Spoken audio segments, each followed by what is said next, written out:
പറഞ്ഞു okay, okay. പറഞ്ഞു. ഉം. അപ്പോ ഞാൻ ഞാൻ ലാസ്റ്റ് എന്റെ ലൈവില് ഞാൻ ഓൾറെഡി പറഞ്ഞു ഞാൻ 2 ഡേയ്സ് ലൈവ് ഉണ്ടാവില്ലാന്ന് പറഞ്ഞിട്ടാണ് പോയിണ്ടായിരുന്നത്. അതാണ് ഇന്നലെയൊന്നും ലൈവ് വരാഞ്ഞതിന്റെ റീസൺ. ഇപ്പൊ എല്ലാ ബാക്കി ഇഷ്യൂസും കാര്യങ്ങളൊക്കെ എല്ലാവർക്കും അറിയുമെന്ന് വിചാരിക്കുന്നു. ഇപ്പോ ഈ ഒരു സംഭവം ഈ മൈക്കി പൃഥ്വിയുടെ ഇവരുടെ കേസിനെ ആദ്യം പറഞ്ഞോളാം. കാരണം എല്ലാവർക്കും അതറിയാനായിരിക്കും ഇതുണ്ടാവുക. അപ്പോ മൈക്കി, പൃഥ്വി, ലെക്സി ഇവരുടെ കേസ് ആദ്യം ഫസ്റ്റ് ഈ ഒരു ആക്ഷൻ എടുക്കുന്നത് ഹിറ്റു ആണ്. ലൈക്ക് അത് ഒരു ഞാനൊക്കെ ഉറങ്ങിയായിരുന്നു. ഉറങ്ങി എണീറ്റ് രാവിലെ എണീക്കുമ്പോഴാണ് ഈ സംഭവം അറിയുന്നത് തന്നെ. അപ്പോൾ ആ സംഭവം ഈ ഒരു സംഭവം എനിക്കൊന്ന് ഏർലി മോർണിംഗ് എന്തോ ആണ് നടന്നത് തോന്നുന്നു. ആ സമയത്ത് അറിഞ്ഞ തന്നെ സ്പോട്ടിൽ ഈ ഒരു ഇഷ്യൂ കണ്ടപ്പോൾ ഈ ഒരു വീഡിയോ ക്ലിപ്പ് കണ്ടപ്പോൾ തന്നെ ഹിറ്റു വരെ മൈക്കി വരെ വിസിയിൽ വിളിച്ചു വരുത്തിയിട്ട് ഈ കാര്യം സംസാരിച്ചിട്ട് ഇത് ഈ ഒരു കാര്യത്തിൽ ടോളറേറ്റ് ചെയ്യാൻ പറ്റില്ല. കാരണം ആഹ് ഒന്ന് കെവിഎൽ ഉള്ള സമയത്താണ് ഇവര് ഇത് ചെയ്തിട്ടുള്ളത്. അതേപോലെ തന്നെ ഒരു ഗേളിനെ അതൊരു വൾഗർ രീതിയിൽ അബ്യൂസ് ചെയ്യുന്ന രീതിയിലാണ് സംസാരിച്ചിട്ടുള്ളത്. അപ്പോൾ ആ ഒരു കാര്യത്തിൽ എന്തൊക്കെ വന്നാലും നമുക്ക് എന്ത് ന്യായീകരിച്ചിട്ടും അത് ടോളറേറ്റ് ചെയ്യാൻ പറ്റില്ല. സോ ആ ഒരു കാര്യത്തിൽ കെവിയുടെ സൈഡിൽ നിന്ന് പെട്ടെന്ന് ക്വിക്കായിട്ടുള്ള ഡിസിഷനാണ് ഹിറ്റുവിന്റെ ഭാഗത്ത് നിന്നിട്ട് അത് അവരെ കിക്ക് ചെയ്യുക എന്നുള്ളത്. ലൈക്ക് അവരുടെ അടുത്ത് കാര്യം പറഞ്ഞിട്ട് അവരെ റിമൂവ് ചെയ്യുക എന്നുള്ളത്. സോ അത് പെട്ടെന്ന് തന്നെ കാരണം അത് കെവിനെ മൊത്തത്തിൽ എഫക്ട് ചെയ്യുന്ന സംഭവം ആയതുകൊണ്ട് തന്നെ അത് അപ്പം തന്നെ അത് അവരോട് കാര്യം പറഞ്ഞിട്ട് തന്നെ അവരെ റിമൂവ് ആക്കിയത്. ഈ കാര്യം ഞാൻ രാവിലെ പറഞ്ഞപ്പോഴും ഞാനും അത് ഇതാക്കിയിട്ട് തന്നെ പറഞ്ഞത്. കാരണം അതന്നെ ഹിറ്റ് ചെയ്തതിനാണ് കറക്റ്റ് ആയിട്ടുള്ള ഇതുള്ളത്. കാരണം ആ ഒരു കാര്യത്തിൽ നമുക്കത് ന്യായീകരിക്കാനോ അല്ലെങ്കിൽ അതിനെ മറിച്ച് പറയാനോ അല്ലെങ്കിൽ അതങ്ങനെയല്ലേ അതിങ്ങനെയല്ലേ എന്നൊന്നും പറഞ്ഞിട്ട് കാര്യമില്ല. കാരണം ആ ഒരു കാര്യത്തിൽ നിങ്ങൾക്ക് തന്നെ അറിയുന്നുണ്ടാവും. ഫോർ എക്സാമ്പിൾ ഇപ്പൊ നിങ്ങളുടെ വീട്ടിലുള്ള ആൾക്കാണെങ്കിലും അങ്ങനത്തെ ഒരു സംഭവം കേട്ട് കഴിഞ്ഞാൽ ആർക്കാണെങ്കിലും ഇഷ്ടപ്പെടില്ല. സോ ആ ഒരു കാര്യത്തിൽ അത് റിമൂവ് ആക്കുക.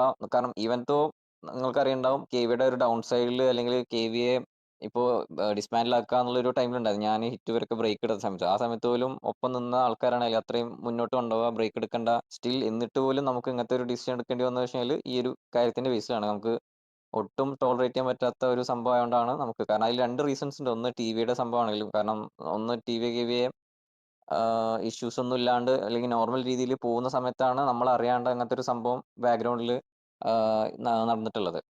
അപ്പോൾ അതും നമുക്ക് അറിഞ്ഞപ്പോൾ സത്യം പറഞ്ഞാൽ നല്ല രീതിക്ക് ബാഡായി. അതിന്റെ കൂടെ തന്നെയാണ് പിന്നെ ഡൈനാഗേമിന്റെ റാഷയുടെ ആ ഒരു ഇൻസിഡന്റും വരുന്നത്. അങ്ങനെ ബോഡി ഷേമിംഗ് രീതിയിൽ സംസാരിച്ചത്. അപ്പോൾ അതും രണ്ടും കൂടെ ഒരുമിച്ചായ സമയത്ത് അതിൽ വേറൊന്നും റീസൺ ഇല്ല. വേറൊന്നും ന്യായീകരിക്കാനോ അല്ലെങ്കിൽ അതങ്ങനെയല്ല അതിങ്ങനെയല്ല ഒന്നും പറയുന്നില്ല. അത് അക്സെപ്റ്റ് ചെയ്യുന്ന കേസാണ്. പക്ഷേ ഒരു കാര്യം നമ്മളാരും കെവിയുള്ള ബാക്കി ആരും അറിയാത്ത ഈ ഒരു റിമൂവ് ആക്കിയ ബാക്കി ആരും കെവിയുള്ളവർ അറിയാത്തൊരു സംഭവമാണ്. സോ ഇത് ഇങ്ങനത്തെ ഒരു സംഭവം ഇപ്പോൾ ഫ്യൂച്ചറിലാണെങ്കിലും അല്ലെങ്കിൽ ഇത് ടോളറേറ്റ് ചെയ്യാനും നമുക്ക് കെവിയുടെ സൈഡിൽ നിന്നും താല്പര്യമില്ല. ഇങ്ങനത്തെ കാര്യം സപ്പോർട്ട് ചെയ്യാനാണെങ്കിലും. അപ്പോൾ അതുകൊണ്ട് തന്നെ നമ്മളത് സ്പോട്ടിൽ അവരെ റിമൂവ് ആക്കിയിട്ടുള്ളത്. അപ്പോൾ അത് അവരോടും കാര്യം പറഞ്ഞ് മനസ്സിലാക്കിയിട്ടുണ്ട്. അപ്പോൾ ഇതാണ് പൃഥ്വി, മൈക്കി, ലെക്സിയുടെ കേസിൽ ഇതിൽ പറയാനുള്ളത്. പിന്നെ എനിക്കൊന്ന് ആ വിസിയിലുള്ളവരിൽ എല്ലാവരും കെവിയിലുള്ളവരില്ല. ആ ടൈമിൽ എനിക്കൊന്ന് ആ 2 പേരാണ് ആ ടൈമിൽ കെവിയിലുണ്ടായിരുന്നത്. എനിക്കൊന്ന് അതിലുള്ള സൈക്ക് അതേപോലെ എനിക്കൊന്ന് ലെക്സിയൊന്നും ആ ടൈമിൽ കെവിയിൽ ഉള്ളവരല്ല. സൈക്കൊക്കെ ഓൾറെഡി ഇറങ്ങി അതിന് അപ്പൊ അതിനുശേഷം ഇറങ്ങിയിട്ടുള്ള ആളാണ്. പിന്നെ ലെക്സി ആ സമയത്ത് കെവിയിൽ ഇല്ലാത്ത ആൾക്കാരാണ്. ബട്ട് സ്റ്റിൽ വാട്ടെവർ അതിൽ കെവി എടുത്ത ആൾക്കാർ ഇൻക്ലൂഡ് ആയതുകൊണ്ടാണ് അവരെല്ലാവരെയും നമ്മൾ റിമൂവ് ആക്കിയിട്ടുണ്ടായിരുന്നത്. ഇതാണ് മൈക്കി, പൃഥ്വി, ലെക്സി ഇവരുടെ കേസിലുള്ള ആ ഒരു റീസൺ പറയണത്. അടുത്തത് മറ്റേ കോട്ടറിന്റെ ഇതല്ലേ? ഡ്രാഗൺ പറയും. ആ കോട്ടൺ കേസും ഞാൻ തന്നെ പറയാം. ആ പറയാം പോലെ പറയാം. കോട്ടന്റെ കേസിൽ ഇന്നലത്തെ ലൈവ് നിങ്ങൾ കണ്ടിട്ടുണ്ടാവും. അപ്പോൾ ഇന്നലത്തെ ഈ ഒരു ലൈവ്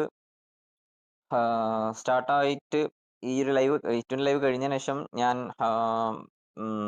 ഷെയ്ക്ക് വിളിച്ചിട്ടുണ്ടായിരുന്നു ഈ സംഭവം അറിഞ്ഞപ്പോൾ. അപ്പം ഷെയ്ക്കിനോട് ഞാൻ ഓപ്പണായിട്ട് കാര്യം പറഞ്ഞിരുന്നു. അതായത് ഈ കോട്ടണിനെ മറ്റേ MRCയുടെ സൈഡിൽ നിന്ന് ഇതേപോലെ പൈസ കൊടുത്തിട്ട് അല്ലെങ്കിൽ ഇതേപോലെ കാരണം അതിന് മുന്നേ ഓൾറെഡി നമ്മൾ MRC ആയിട്ട് ഹിറ്റ് വരെയൊക്കെ സംസാരിച്ചിരുന്നു. അതായത് ഓൾറെഡി മറ്റേ മാലിക്ക് പോയ സമയത്താണെങ്കിലും ഇനി ഇതേപോലെ ഈ ക്യാഷ് കൊടുത്തിട്ട് അല്ലെങ്കിൽ പൈസ കൊടുത്തിട്ട് ഈ കെവിനെ ടാർഗറ്റ് ചെയ്തിട്ട് ഇതേപോലെ പ്ലെയേഴ്സിനെ വിൽക്കുന്ന പരിപാടി അത് മോശമാണ്. ഇനി അറ്റ്ലീസ്റ്റ് അങ്ങനെ എന്തെങ്കിലും ഉണ്ടെങ്കിൽ അറ്റ്ലീസ്റ്റ് ആദ്യം നമ്മുടെ അടുത്ത് കാര്യം പറഞ്ഞിട്ട് അല്ലെങ്കിൽ ഒന്ന് നമ്മുടെ അടുത്ത് നിന്ന് സംസാരിച്ചിട്ട് ഇതാക്കല്ലേ. നമ്മൾ അറിയാണ്ട് പിന്നിൽ ഇതേപോലെ ഇങ്ങനെ പൈസ കൊടുത്തിട്ട് വലിക്കുന്ന പരിപാടി അത് മോശമാണെന്ന് പറഞ്ഞിട്ടുണ്ടായിരുന്നു. അപ്പോൾ അതിന് ശേഷമാണ് അന്ന് രാത്രി റാംബോ, ഷമീർ ഇവരൊക്കെ ഗ്യാങ് ഹൗസിൽ വന്നിട്ട് നമ്മളെല്ലാം സോൾവ് ആക്കി നിന്ന ഒരു ടൈമായിരുന്നു. അതിനുശേഷമാണ് ഈ ക്വാർട്ടറിനെ MRCയിലോട്ട് അതായത് ഇൻവൈറ്റ് ചെയ്തുള്ള സംഭവം അറിഞ്ഞിട്ടുണ്ടായിരുന്നു. ഇതേപോലെ പൈസ തരാന്നുള്ള രീതിയിൽ അറിഞ്ഞുള്ളത്. അപ്പോൾ അത് കേട്ടപ്പോൾ ശരിക്കും ഇത് ബാഡായി. അത് ഞാൻ ഷെയ്ഖിനോടും ഞാനത് ആ ലൈവിന് ശേഷം ഹിറ്റിന് ലൈവിന് ശേഷം ഞാനത് ഷെയ്ഖ് വിളിച്ച സമയത്ത് ഞാൻ പറഞ്ഞിട്ടുണ്ടായിരുന്നു. അത് ഭയങ്കര മോശമായി പോയി. അത് ഇതായില്ല എന്നുള്ളത്. അപ്പോൾ ഷെയ്ഖ് അപ്പോൾ പറഞ്ഞത് വെച്ചാൽ അവരങ്ങനെ ക്യാഷ് കൊടുത്തിട്ട് വിളിച്ചിട്ടില്ല. കോട്ടറിന് അങ്ങനെ ക്യാഷ് കൊടുത്തിട്ട് ഇതാക്കിയിട്ടില്ല. ഇങ്ങനെ ഒരു ഓപ്പർച്യൂണിറ്റി ഉണ്ട്, വന്നാൽ കൊള്ളാം എന്ന രീതിയിലാണ് പറഞ്ഞുള്ളത്. അല്ലാണ്ട് മണിയൊന്നും ഓഫർ ചെയ്തിട്ടില്ല എന്നുള്ളതാണ് പറഞ്ഞുള്ളത്. പക്ഷേ കോട്ടർ നമ്മുടെ അടുത്ത് അതായത് കീവേഡ് അടുത്ത് എല്ലാം പറഞ്ഞു. അല്ലെങ്കിൽ ഇവൻ ഇന്നലത്തെ ഹിറ്റിന്റെ ലൈവിലാണെങ്കിലും പറഞ്ഞെന്ന് കഴിഞ്ഞാൽ അവൻ അതേപോലെ പൈസ ഓഫർ ചെയ്തിട്ടുണ്ട്. മാസം 15,000 25,000 എത്ര ഓഫർ ചെയ്തിട്ടുണ്ട്. അതേപോലെ അവന്റെ ബിസിനസ്സിൽ ഒരു ഫണ്ട് ഇൻവെസ്റ്റ് ചെയ്യുക എന്നുള്ളത് പറഞ്ഞിട്ടുണ്ട്. സോ അത് കേട്ട് കോട്ടറിനെ ട്രസ്റ്റ് ചെയ്തിട്ടാണ് നമ്മള് ആ ഒരു ഇന്നലെ ലൈവ് ഹിറ്റ് വണ്ണിൽ ഇവരെല്ലാരും വന്നത്. ഇത് വന്നിട്ട് അതായത് അവൻ പറഞ്ഞ അവന്റെ ആ ഒരു വാക്കിന്റെ ഒരു ട്രസ്റ്റിന്റെ പുറത്താണ്. അല്ലെങ്കിൽ അവൻ പറഞ്ഞത് ഷെയ്ഖ് പറഞ്ഞു ഇതേപോലെ അവൻ അങ്ങനെ ക്യാഷ് ഒന്നും ഓഫർ ആക്കിയിട്ടില്ല എന്ന് പറഞ്ഞിട്ട് പോലും നമ്മൾ കോട്ടറിനെ ട്രസ്റ്റ് ചെയ്തിട്ടാണ് അവിടെ അങ്ങനെ ഒരു ലൈവ് ഇന്നലെ ഹിറ്റ് വന്നത്. കാരണം അത് ഭയങ്കര മോശമായി പോയി, അങ്ങനെ ഇതാക്കിയത് MRC സൈഡിൽ നിന്ന് അങ്ങനെ പറഞ്ഞത് മോശമായി എന്നുള്ള രീതിയിൽ നമ്മൾ ഇന്നലെ ഒരു ഹിറ്റ് വരെല്ലാം വന്ന് സംസാരിച്ചിട്ടുള്ളത്. പക്ഷേ അത് നല്ല രീതിയിൽ അത് വൾഗറായി പോയി ഇന്നലത്തെ ലൈവ് ആണെങ്കിലും. ഞാൻ ഇന്നലെ അതിനുശേഷം ഈ ഹിറ്റിൻ ലൈവിന് ശേഷം ഷെയ്ഖ് വിളിച്ച സമയത്ത് ഞാൻ ഷെയ്ഖിനോട് പറഞ്ഞത് ഞാനും ഇത്രയും അത് വൾഗറാവും ഞാൻ വിചാരിച്ചില്ല. ഞാൻ ഈ ഒരു ബാഡായി പോയി കോട്ടനെ വിളിച്ച കേസ് ബാഡായി പോയി എന്ന് മാത്രമാണ് അവരോട് പറയാൻ ഉദ്ദേശിച്ചിട്ടുണ്ടായിരുന്നുള്ളൂ. പക്ഷെ അത് അതിനും ഇവരുടെ ആ ഒരു ഫ്രസ്ട്രേഷൻ എല്ലാം കാരണം അത് കുറച്ചും കൂടി ഒന്ന് വൾഗറായി പോയി. അത് തെറിവിളിയും കാര്യങ്ങളൊക്കെ എത്തിയത്. അപ്പോൾ അത് ഞാൻ ഒട്ടും എക്സ്പെക്ട് ചെയ്തിട്ടുണ്ടായിരുന്നില്ല എന്നുള്ളത് ഞാൻ ഷെയ്ഖിനോട് ഇന്നലെ വിളിച്ചപ്പോൾ കാര്യം പറഞ്ഞിട്ടുണ്ടായിരുന്നു. പിന്നെന്തായിരുന്നു, അപ്പോൾ ഇന്ന് കോട്ടറിനോട് സംസാരിച്ചിരുന്നു. അപ്പോൾ കോട്ടറിനോട് ഇന്നിപ്പോൾ ലൈവ് വരുന്നതിനെ VCയിൽ വിളിച്ച് സംസാരിച്ചിരുന്നു. അപ്പോൾ അവൻ തന്നെ അത് അക്സെപ്റ്റ് ചെയ്തിട്ടുണ്ട്. അവനത് ചുമ്മാ കെവിന്ന് ഇറങ്ങാൻ വേണ്ടിയിട്ട് ഒരു റീസൺ എന്ന രീതിയിൽ പറഞ്ഞാണ്.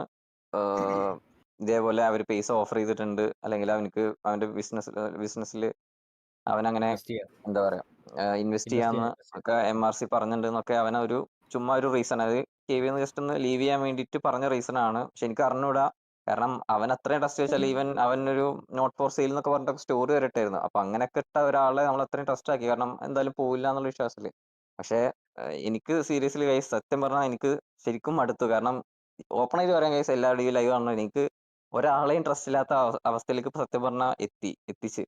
ഇപ്പൊ മുന്നേ ഉള്ള റീസെന്റ് ഉള്ള ബാക്കിയുള്ള എല്ലാം ഇതേപോലെ നമ്മുടെ അടുത്ത് പോവില്ല എന്ന് പറഞ്ഞിട്ട് ഇതേപോലെ അവസാനം അത് എന്തോ അങ്ങനെ എത്തി. അപ്പൊ ഈവൻ ഓപ്പൺലി പറയുകയാണെങ്കിൽ എനിക്ക് ഇപ്പൊ ഒരാളെയും ട്രസ്റ്റ് ഇല്ല. അതായത് ഇപ്പൊ KV ആണെങ്കിലും ഒരാളെയും എനിക്ക് ട്രസ്റ്റ് ഇല്ലാത്ത അവസ്ഥയിലേക്ക് സത്യം പറഞ്ഞ എത്തി. ഈവൻ ഒരു VCയിലൊരു കാര്യം ഓപ്പൺ ആയിട്ട് ഒന്ന് പറയാൻ പോലും പറ്റാത്ത അത്രയും ഒരു ലെവലിലാണ് സത്യം പറഞ്ഞാൽ നിൽക്കുന്നത്.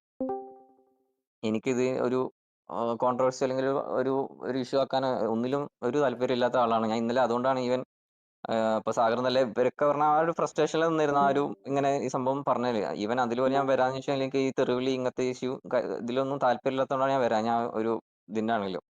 അപ്പോൾ നമ്മളിപ്പോൾ ലാസ്റ്റ് കോട്ടനടുത്താണെങ്കിലും പറഞ്ഞ വെച്ചാൽ നമുക്ക് അങ്ങനെ വേറെ ഇഷ്യൂ ഒന്നുമില്ല. അറ്റ്ലീസ്റ്റ് പറഞ്ഞാൽ മതിയായിരുന്നു ഈ കാര്യം അറ്റ്ലീസ്റ്റ് ഓപ്പൺ ആയിട്ട്. അതായത് നമുക്ക് പോകാൻ ഇൻട്രസ്റ്റ് ഉണ്ടെങ്കിൽ അത് പോകാൻ ഇൻട്രസ്റ്റ് ഉള്ളതുകൊണ്ടാണ്. അല്ലാണ്ട് നമ്മളത് അങ്ങനെ പൊട്ടനാക്കേണ്ട ആവശ്യം ഉണ്ടായിരുന്നില്ല. അതായത് നമ്മുടെ അടുത്ത് ഇതേപോലെ പൈസ ഒന്നും അവർ ഓഫർ ചെയ്തു അങ്ങനെ അത് പറഞ്ഞുകൊണ്ടാണ് സത്യം പറഞ്ഞപ്പോൾ MRC ആയിട്ട് ഇന്നലെ ആ ഇഷ്യൂ വന്ന് ലൈവ് ഇട്ടത് പോലും ഇവൻ പറഞ്ഞ ആ ഒരു വാക്കിന്റെ പുറത്താണ്. പക്ഷെ അത് പറഞ്ഞിട്ട് കാര്യമില്ല. നമ്മൾ ഇതൊക്കെ പഠിച്ച വേണം പറഞ്ഞാൽ ഒരാളെയും കണ്ണടച്ച് വിശ്വസിക്കാണ്ട് ഇരിക്കുക. അതാണ് ഏറ്റവും ബെസ്റ്റ് പാഠം നമുക്ക് പഠിക്കാനുള്ളത്. അപ്പോൾ അത് ഇനി ക്വാർട്ടർ ലീവ് ചെയ്യാന്ന് പറഞ്ഞു, KV പോവാന്ന് പറഞ്ഞു. എനിക്ക് തോന്നുന്നു മോസ്റ്റ്ലി MRC തന്നെ കയറുന്നുണ്ടാവും. അത് ആ ഒരു ഡിസിഷൻ ഞങ്ങൾ അക്സെപ്റ്റ് ചെയ്യുന്നു. അത് വേറെ ഒരു ഹെയ്റ്റോ അല്ലെങ്കിൽ ഇഷ്യൂസോ ഒന്നും നമ്മുടെ സൈഡിൽ നിന്ന് ഇല്ല. ലൈക്ക് അവൻ പോകുന്നതിലോ അത് തന്നെ ഇവിടെ KV ഉള്ള ഓഡിയൻസിനോടും പറയാനുള്ളത് അത് തന്നെയാണ്. അതിന്റെ പേരിൽ അവനക്കൊരു ഹെയ്റ്റോ അല്ലെങ്കിൽ അതിന് പോയിട്ട് മെസ്സേജ് അയച്ചിട്ട് ഇനി എന്തിനാ പറ്റിച്ചില്ല അങ്ങനെ ഒന്നും പറയേണ്ട ആവശ്യമില്ല. ലൈക്ക് അവന്റെ ഒരു കേൾക്കണ്ട. ഒരു ഒരു ഇതില് മൈൻഡ് സെറ്റിൽ അവൻ അങ്ങനെ പറഞ്ഞു പോയതാന്ന് പറഞ്ഞു. അത് അവൻ തന്നെ അക്സെപ്റ്റ് ചെയ്തിട്ടുണ്ട്. അപ്പോ അതാണ് കോട്ടറിന്റെ സൈഡിൽ നിന്ന്. കോട്ടറും ഒഫീഷ്യലി ഇനി KVയിൽ ഉണ്ടാവില്ല. അവൻ മോസ്റ്റ്ലി MRC തന്നെ ആയിരിക്കും കയറുന്നുണ്ടാവുക. പിന്നെ എന്താ പിന്നെ പറയാള്? പിന്നെ ഇതിനകത്ത് ചാറ്റിൽ വരുന്നുണ്ട് വൈ ഡ്രാഗൺ തൊപ്പി എന്ന് പറഞ്ഞിട്ടുണ്ട്. അത് ഇന്നലെ എന്റെ ലൈവിനകത്ത് തൊപ്പിയുടെ കേസ് സംസാരിച്ചിട്ടുണ്ടായപ്പോഴത്തേക്കും എനിക്ക് രാവിലെ ഷെയ്ഖ് എനിക്ക് അയച്ചിട്ടുണ്ടായിരുന്നു തൊപ്പിയുടെ കേസ് ഉള്ളത്. അത് ഇന്റൻഷ്യലി അത് ഇതാക്കിയിട്ടില്ല. ആ ഒരു സംഭവം പറഞ്ഞ സ്പോട്ടിൽ തന്നെ ഡ്രാഗണും അതിൽ ബാക്കി ഞാൻ പറഞ്ഞു ആരൊക്കെയോ അല്ല ഞാൻ ഞാൻ ഞാൻ എനിക്ക് ഗസ് പറയാം എന്ന് പറഞ്ഞാൽ എന്റെ ചാറ്റിനകത്ത് കുറെ പേര് ഇങ്ങനെ ചോദിക്കുന്നുണ്ടായിരുന്നു. അതിനകത്ത് എന്റെ വായിന്ന് തൊപ്പിയുടെ പേര് വന്നിട്ടില്ല. എന്തോ പറഞ്ഞപ്പോൾ പൃഥ്വിയുടെ വായിന്ന് അറിയാവുന്ന തൊപ്പിയുടെ എന്തോ അത് ഇത് പറഞ്ഞു. പൃഥ്വിയുടെ കേസ് അപ്പൊ തന്നെ ഞാൻ അതാണ് ഇപ്പൊ പെട്ടെന്ന് ടങ് സ്ലിപ്പ് അല്ല അവന്റെ ആയിട്ടാണ് വായിന്ന് സെക്കൻഡ്. ട്രിഗറിൽ ആ വന്നതാണ് അവന്റെ വായിന്ന്. അവൻ അതെ അതെ മനഃപൂർവ്വം ടങ് പറഞ്ഞതല്ല. സ്ലിപ്പ് ആയിട്ട് ട്രിഗറിൽ അവന്റെ അവൻ വായിന്ന് വന്നതാ. പറഞ്ഞുള്ളത്. അത് പറഞ്ഞ അപ്പൊ തന്നെ സ്പോട്ടിൽ അവനോട് തന്നെ. പറഞ്ഞായിരുന്നു. സ്പോട്ടിൽ തന്നെ പറയട്ടെ പറഞ്ഞായിരുന്നു. പറയാം. വിട് വിട്. അത് വിട് എന്ന് ഞാൻ പറയാം. പറഞ്ഞായിരുന്നു. അത് ഉം. പറഞ്ഞ സ്പോട്ടിൽ തന്നെ അപ്പൊ തന്നെ ഗ്രൂപ്പിൽ മെസ്സേജ് ഇട്ടിട്ട് ഡ്രാഗണും ബാക്കി വേറെ ആരുടെ ഇതേപോലെ ടാഗർ പറഞ്ഞത് തൊപ്പിനെ ഇതിലേക്ക് ഇൻവോൾവ് ആക്കേണ്ട ആവശ്യമില്ല. അത് ഉം. അവനെ വലിച്ചിടക്കേണ്ട ആവശ്യമില്ല. ഇഷ്യൂ ആരാണ് അവരായിട്ട് മാത്രം സംസാരിച്ചാൽ മതി എന്നുള്ളത്. ഇനി അതിന് പ്രൂഫ് വേണമെന്നുണ്ടെങ്കിൽ അതിന് പ്രൂഫ് കാണിക്കുക. അതിന്റെ ചാറ്റിന്റെ ഹിസ്റ്ററി ഇതുണ്ട്. അല്ല അത് കാണിക്കണേ ലൈവിനകത്ത് കാണിക്കുക. ഓൾറെഡി അത് പറഞ്ഞായിരുന്നു. അത് ലൈവിനകത്ത് അത് ഓൾറെഡി ചുമ്മാ എല്ലാവരും പറയുന്നില്ല. തന്നെ അതിന് പറഞ്ഞായിരുന്നു. അത് പറഞ്ഞപ്പോ തന്നെ ലൈവിലും പറയുന്നുണ്ട്. ഉം. ഞാൻ അതെല്ലാം അപ്പൊ തന്നെ ഉം. സ്പോട്ടിൽ ആ സെയിം ടൈമിൽ ഉം. തന്നെ ഗ്രൂപ്പിലും പറയുന്നുണ്ട്. അതിന് പ്രൂഫ് ഇനി ഫേക്കാണ്. അതും പ്രൂഫ് കാണിക്കുക. അത് ഉം. പറഞ്ഞിട്ടുണ്ട്. അപ്പൊ തൊപ്പിനൊന്നും ട്രൈ ആക്കാൻ എനിക്ക് ഒരു ഇതില്ല. കാരണം ഈ പറയുന്ന ഈ റാംബോ, ഷമീർ, ഷെയ്ഖ് അല്ലെങ്കിൽ തൊപ്പിയായിട്ടൊന്നും എനിക്ക് ഒരു തരത്തിലും എനിക്ക് ഒരു ഇഷ്യൂ ആക്കാനോ അല്ലെങ്കിൽ ഇതാക്കാനൊന്നും എനിക്ക് പേഴ്സണലി ഒരു താല്പര്യമില്ല. ഇവരും ഇതേപോലെ ഇപ്പോൾ റാംബോറ്റ് ഇപ്പോൾ മൈക്കിയുടെ കേസാണല്ലോ, അവർ തമ്മിലുള്ള ഒരു ഇഷ്യൂലാണ് ഇപ്പോൾ അത് ട്രിഗർ ആയിട്ടാണ് ബാക്കിയുള്ള കേവിലുള്ള മെമ്പേഴ്സ് ആണെങ്കിലും അത് ഉണ്ടായിരുന്നത്. സോ ഇനി ഇത് എനിക്ക് മുന്നോട്ട് കണ്ടിന്യൂ ആക്കാനാണെങ്കിലും അതിലേക്ക് MRC ഇഷ്യൂ ആണെങ്കിലും കണ്ടിന്യൂ ആക്കാനാണെങ്കിലും ഇതിന്റെ പേരിൽ ഒരു തെറിവിലോ അല്ലെങ്കിൽ ലൈവ് ഇട്ടിട്ട് പറയാനൊന്നും ഒരു താല്പര്യമില്ല. ഞാൻ ഇവരടുത്തും എല്ലായിടത്തും കാര്യം പറഞ്ഞിട്ടുണ്ട്. അത് കാരണം ഞാൻ ഈ RP അല്ലെങ്കിൽ ഹിറ്റ് ഇവരൊക്കെ ബ്രേക്ക് എടുത്തതിന്റെ മെയിൻ റീസൺ തന്നെ ഈ RP മടുത്ത് അല്ലെങ്കിൽ ഇതേപോലെ ഫുള്ള് ടോക്സിസിറ്റി ആണ് ഇത് പറഞ്ഞിട്ടാണ് ബ്രേക്ക് എടുത്തിട്ട് കുറച്ചു കാലം ബ്രേക്ക് എടുത്തിട്ടുണ്ടായിരുന്നത്. എന്നിട്ട് നമ്മൾ തിരിച്ചു വന്നാൽ ഇതേപോലെ KV ഇനി ഡൗൺ ആവണ്ട അല്ലെങ്കിൽ ഒരു KV നല്ല രീതിയിൽ കൊണ്ടുപോകാന്ന രീതിയിലാണ്. അപ്പോൾ അത് ഇനിയും ഇതേപോലെ ടോക്സിറ്റി അങ്ങനത്തെ രീതിയിൽ കൊണ്ടുപോകാൻ ഒരു താല്പര്യമില്ല. സോ നമ്മൾ പറഞ്ഞ കാര്യങ്ങളെല്ലാം ലൈക്ക് MRC ആയിട്ടുള്ള ഇഷ്യൂ കാര്യങ്ങളൊക്കെ ഇതേപോലെ നമ്മൾ ഇനി അടിക്കും അങ്ങനത്തെ സംഭവങ്ങൾ പറഞ്ഞൊന്നും നമുക്ക് കണ്ടിന്യൂ ആക്കാൻ താല്പര്യമില്ല. അതിനി അവരെന്തെങ്കിലും വന്നിട്ട് ഇനി ആക്കുകയാണെങ്കിൽ മാത്രമേ ഉള്ളൂ. അല്ലാണ്ട് നമുക്ക് അങ്ങോട്ട് പോയിട്ട് ഒരു സിറ്റുവേഷൻ എടുത്ത് ഒരു ഒരു ഒരു ഇതാക്കാനോ അല്ലെങ്കിൽ അങ്ങനത്തെ ഇതിനൊന്നും എനിക്ക് പേഴ്സണലി ഒരു താല്പര്യമില്ല. അല്ലെങ്കിൽ അത് തന്നെയാണ് ഇപ്പോൾ ഇവരുടെ അടുത്തും കാര്യം പറഞ്ഞിട്ടുള്ളത്. ഇനി പിന്നെ ഞാൻ ഡൈനയോട് ഞാൻ സംസാരിച്ചിട്ടുണ്ട്. റാഷ അവളടുത്ത് ഞാൻ സംസാരിച്ച കാര്യം പറഞ്ഞിട്ടുണ്ട്. നമ്മുടെ KVയുടെ എല്ലാവരും സൈഡിൽ നിന്ന് നമ്മൾ സോറി പറഞ്ഞിട്ടുണ്ട്. അത് നമ്മൾ അറിഞ്ഞിട്ടില്ല സംഭവം. സ്റ്റിൽ നമ്മളത് KVയിലുള്ള പ്ലേയേഴ്സാണ്. അപ്പോൾ അതുകൊണ്ടാണ് നമ്മുടെ സൈഡിൽ നിന്നും അത് റൈനക്ക് മെസ്സേജ് അയച്ചിട്ട് തന്നെ ഞാനത് സോറി പറഞ്ഞിട്ടുണ്ട്. ഇത്രയാണ് ഉള്ളത്. ഇനി ബാക്കി ആർക്കെങ്കിലും പറയാനുണ്ടെങ്കിൽ പറയാം.